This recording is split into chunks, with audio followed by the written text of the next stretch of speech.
Bismillah. I was browsing my bookshelf and I came across this book, which is really, I'm not sure if you can even consider this a book. It's just a collection of sayings. But what is a book if it's not just a collection of sayings? Anyway, it's a collection of sayings in which the first quote that got me interested in actually purchasing the book, which was, might have heard it before, how early to bed, early to rise makes a man healthy, wealthy, and wise.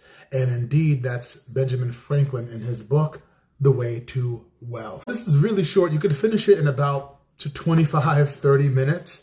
And the thing about the book is he talks about a whole bunch of different things. Talks about temperance, talks about silence, talks about wealth, talks about virtue.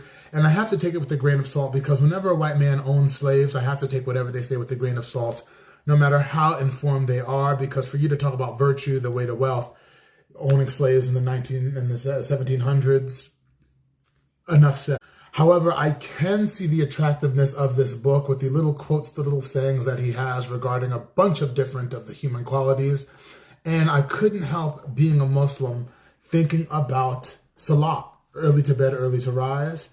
Allah already said this centuries ago, talking about why it's important to wake up early, why it's important to praise Him, why it's important to have a virtue of silence, why it's important to have a virtue of temperance, why it's important to be frugal. And did Benjamin Franklin read the Quran? I'm not sure. I recently found out Thomas Jefferson did have a copy of the Quran. But I mean, if you're interested in Benjamin Franklin, you're a fan of history, you're a fan of little quotes, definitely look into it.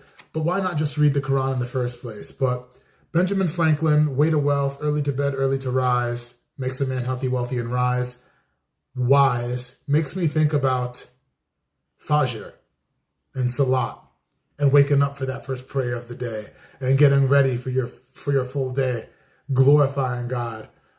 I mean, you could read this. Highly recommend reading the Quran first.